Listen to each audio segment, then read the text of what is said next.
Darius Johnson grew up in New Orleans, United States, listening to stories of military bravery from his grandparents and parents who had fought on various fronts for the country.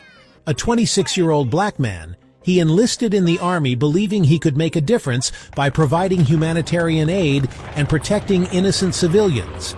He had always believed in the ideal of justice and the possibility of serving as an example for other young people in his community.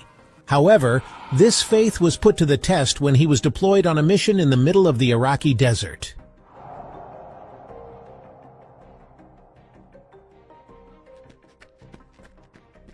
During his first week on Iraqi soil, Darius was confronted with the harsh reality of a group of soldiers led by Captain Roger Campbell, a Caucasian officer with an aggressive personality and a questionable history of covered-up abuses.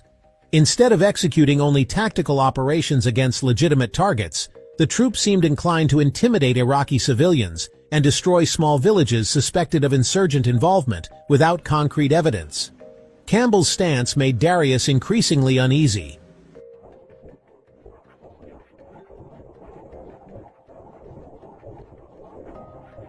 One night, the platoon received orders to advance to a local village, supposedly linked to rebels. But upon arrival, Darius found entire families living in makeshift huts, elderly people, women, children, all in precarious conditions, without any weapons or signs of hostility. Nevertheless, Captain Campbell ordered an immediate attack, justifying it by claiming that the community could be hiding combatants. When Darius refused to open fire on people who were clearly defenseless, Campbell stared at him coldly.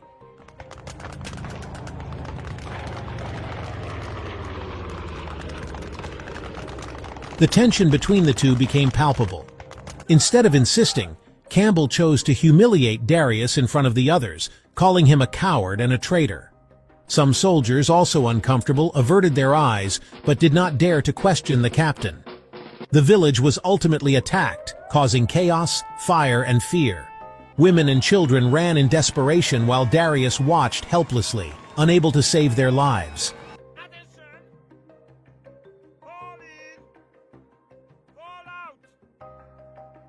That night, on the way back to the advanced camp, the captain confronted Darius again, saying the unit did not need a rebel within its ranks. He ordered the black soldier to accompany a search team, claiming they needed to find traces of enemy weaponry deeper in the desert. Once there, all Darius found was an endless sea of sand under the scorching sun. Suddenly, Campbell and the other soldiers turned back. Darius barely had time to react when the captain signaled for the jeep to accelerate. He was left behind, without water, without a compass, and without a way to communicate with the base.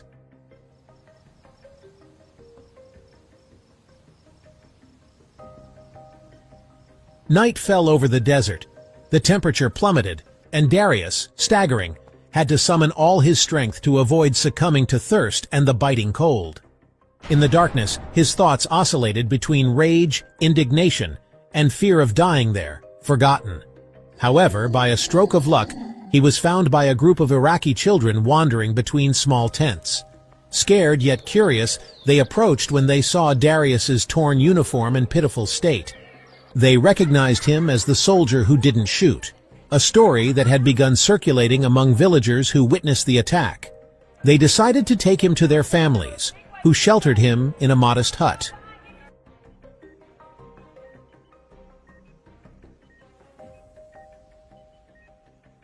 In the following weeks, Darius struggled against weakness and occasional fever spikes. He received simple yet dedicated care from families who barely had resources for themselves but still shared food and traditional medicine with him. Each act of solidarity contrasted with the brutality he had witnessed in his battalion. At that moment, he realized that his true enemy was not the local people, but the hatred and prejudice instilled by officers like Captain Campbell.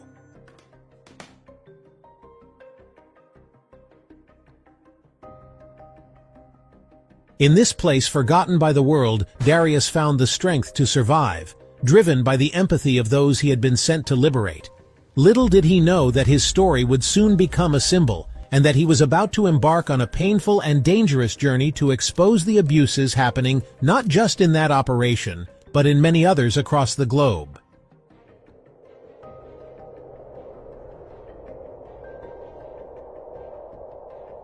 Days dragged on in the heart of Iraq. Slowly, Darius Johnson regained his strength thanks to medicinal herbs and the scarce food provided by the villagers. The children who had found him helped him learn basic Arabic words, allowing for rudimentary conversations about life in the region. With each discussion, more stories of injustice and violence emerged. Families torn apart, belongings looted by troops who distrusted everyone, and abuses carried out under the pretext of national security.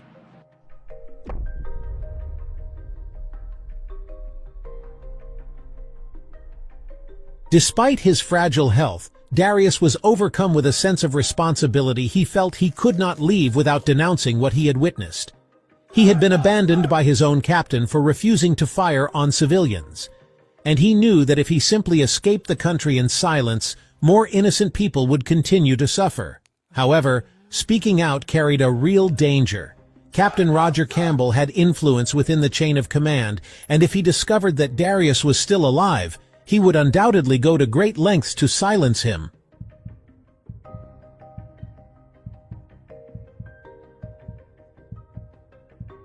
Some nights, Darius dreamed of the captain's cruel smile as he pointed his gun at civilians. He would wake up in a cold sweat, reliving the moment he refused to shoot. Other times, he remembered the children's eyes when they saved him, a mix of hope and fear, as if asking why a soldier dressed like the invaders was injured there, but posed no threat. It was impossible to ignore the contrast between the war's violence and the generosity of these families.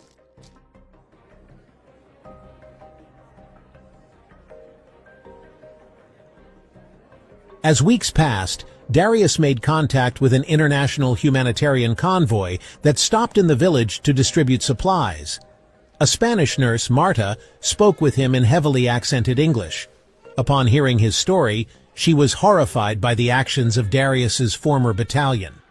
Moved, she arranged for him to be taken to a volunteer medical camp several hours away. There, he could receive more comprehensive care and plan a possible return to the United States, not as a deserter or fugitive, but as someone determined to expose corruption and racism within his own troops.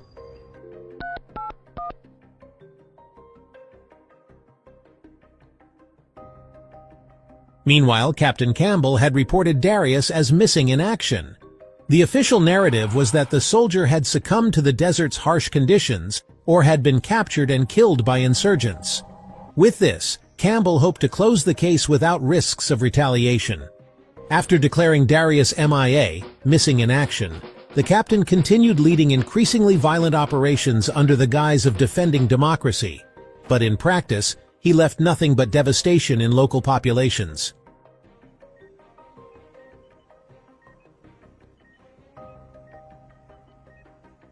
At the volunteer camp, Darius received intensive care and was even given a basic cell phone to contact his family. He hesitated, fearing that reaching out might put them in danger if Campbell discovered his whereabouts. Still, after months of silence, he decided to call his mother. Her trembling voice, filled with relief and concern, gave him the final push he needed to act. Surviving was not enough. He needed to make everything he knew public.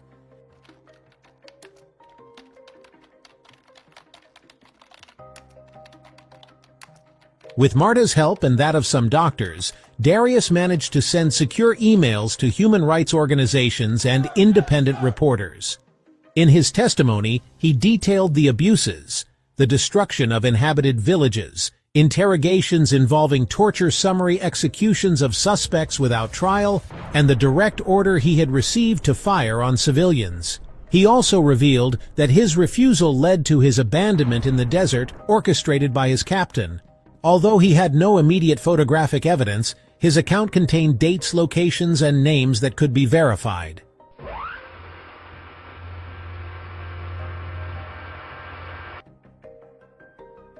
Before long, smaller European newspapers began publishing articles about the Black American soldier abandoned in Iraq for refusing to kill innocents.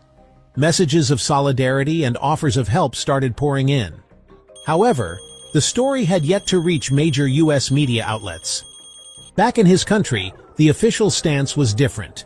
The government maintained that there were no reliable reports of such abuses, and in silence, Captain Campbell was reaching out to powerful military contacts and judicial allies, preparing for damage control in case the story gained traction.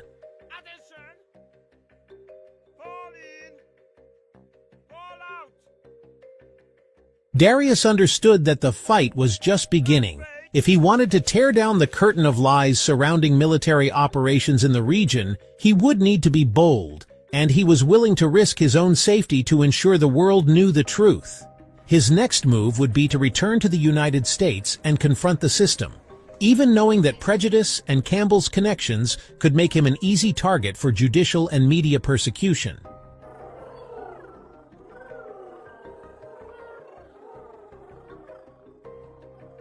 After months hiding in the volunteer camp, Darius Johnson finally gathered the necessary conditions to leave Iraq with official documents from humanitarian organizations. The journey back to the United States was filled with tension. At any moment, he feared being detained at the airport on charges of desertion or espionage. But surprisingly, he managed to pass through immigration thanks to the help of civilian lawyers engaged in human rights causes.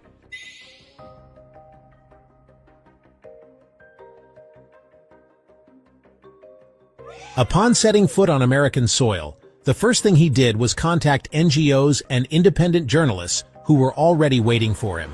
These groups organized a press conference where Darius planned to reveal everything he knew about military abuses in Iraq. The impact was immediate. Small websites and YouTube channels shared his statements, detailing the acts of violence against civilians. However, major media conglomerates were still reluctant to give the issue prominence. Many had lucrative contracts with the Department of Defense and did not want to risk that relationship.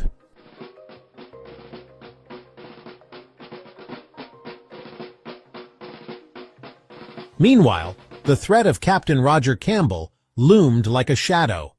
As soon as he learned that Darius was alive and willing to expose the battalion, Campbell called upon old military academy colleagues and white judges he had cultivated relationships with over the years.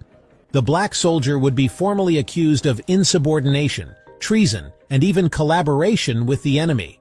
They would claim that he abandoned his post in the middle of the war, completely omitting the fact that he had been left to die in the desert.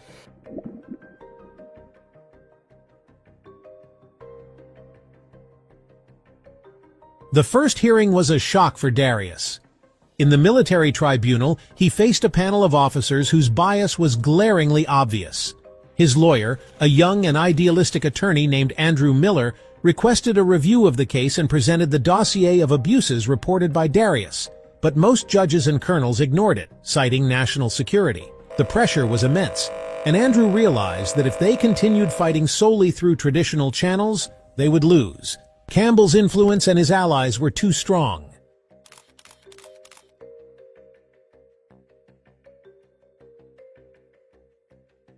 That was when the idea arose to launch a manifesto video on social media. Darius, sitting in a modest room he had rented after returning to the country, recorded a heartfelt, emotional testimony detailing the criminal orders he had received, the racist culture within the troops, his abandonment in the desert, and the rescue provided by Iraqi families. He also spoke about how Captain Campbell prided himself on having friends in high places who would never allow the truth to come out.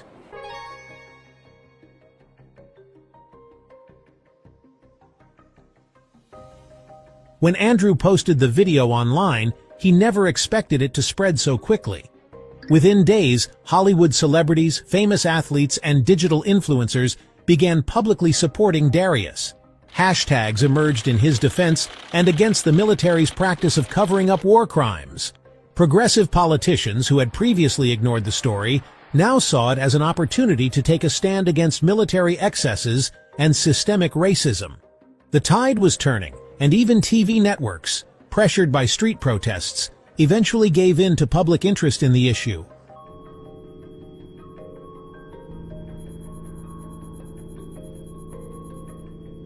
The turning point came when Darius received invitations to speak on late-night talk shows. There, live on air, he reiterated the need for exemplary punishment for officers who abused their power against innocent people in conflict zones. In one of these interviews, he recalled how his skin color had been a factor in discrimination since basic training, and described the difference in treatment between white and black soldiers. It became clear that the persecution against him was not just because he had disobeyed an order, but because he had broken the expectation of blind subordination that many superiors demanded from a black man.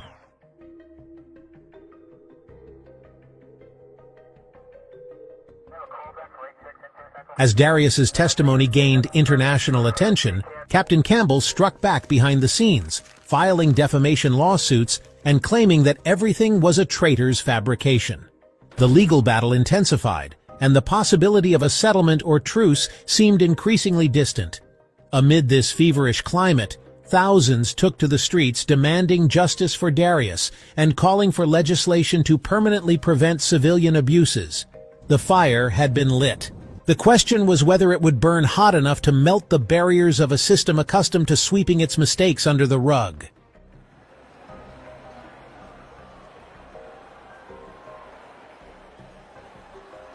With public outcry at its peak, the pressure on politicians and military leaders became unsustainable. Editorials in major newspapers, which had previously hesitated to criticize the military harshly, began demanding concrete actions. Faced with the rapid escalation of the issue and fearing a public relations disaster, the White House announced the creation of a special committee to investigate war crimes committed in Iraq. This decision, though late, signaled a shift in the winds.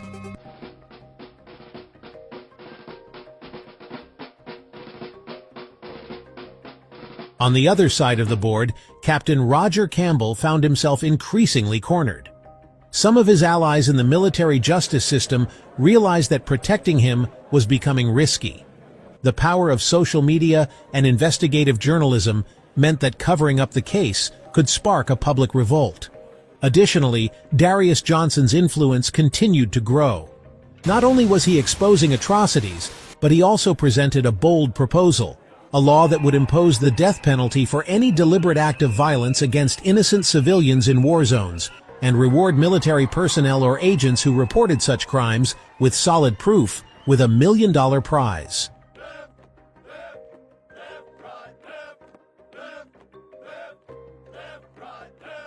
The idea initially seemed radical, but resonated with human rights activists and a portion of the population tired of seeing scandals go unpunished. The reasoning was clear. If soldiers knew they could earn a fortune and be honored for exposing criminal orders, the incentive to commit abuses would drop dramatically. And if the armed forces hesitated to punish the perpetrators, the law would force them to do so under threat of federal sanctions. Additionally, capital punishment for leaders who knowingly ordered massacres would send a harsh message to officers who saw civilians as mere targets. The proposal began to gain traction in congressional speeches.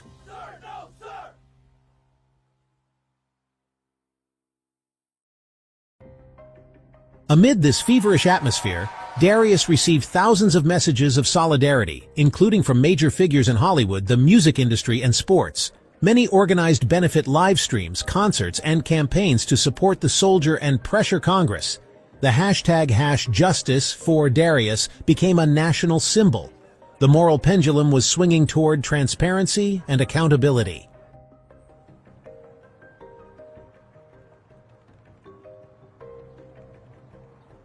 Months later, the Johnson-Merrick Bill, named after Darius and another military whistleblower, was put up for an emergency vote.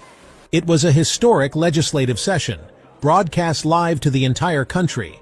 While Republicans and Democrats debated fiercely, crowds surrounded the Capitol demanding its passage. After a tense night filled with protests and fiery speeches, the bill passed by a significant majority. Thus, a law was enacted imposing severe punishments, including capital punishment, for gratuitous acts of violence against innocent civilians, and offering $1 million award to anyone who provided evidence of such abuses.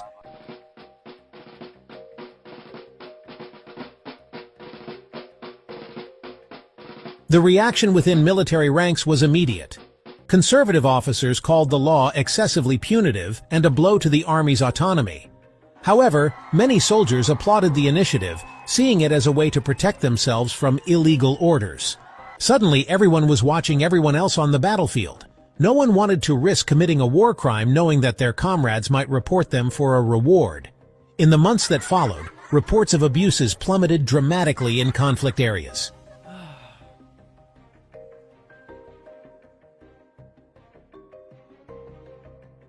Meanwhile, Captain Roger Campbell lost his strategic support and was brought to trial. Testimonies from soldiers, recordings, and Darius's own account sealed the officer's fate. He was found guilty of conspiracy and attempted murder. The case became emblematic, proving that impunity had finally begun to crumble in the face of one man's courage to refuse an illegal order and expose the truth.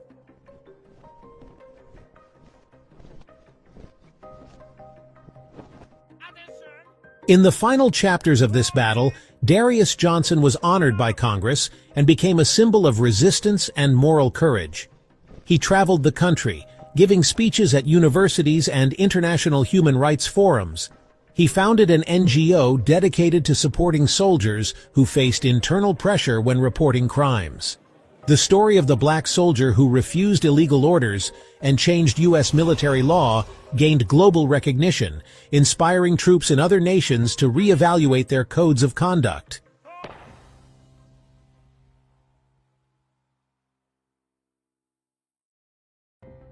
From the day he was abandoned in the Iraqi desert to the signing of one of the strictest bills against war crimes, Darius's journey was marked by pain, fear, and profound personal transformation. But in the end, he proved that even the most rigid power structures are not immune to the courage of an individual willing to sacrifice everything for the truth and for the respect of innocent lives.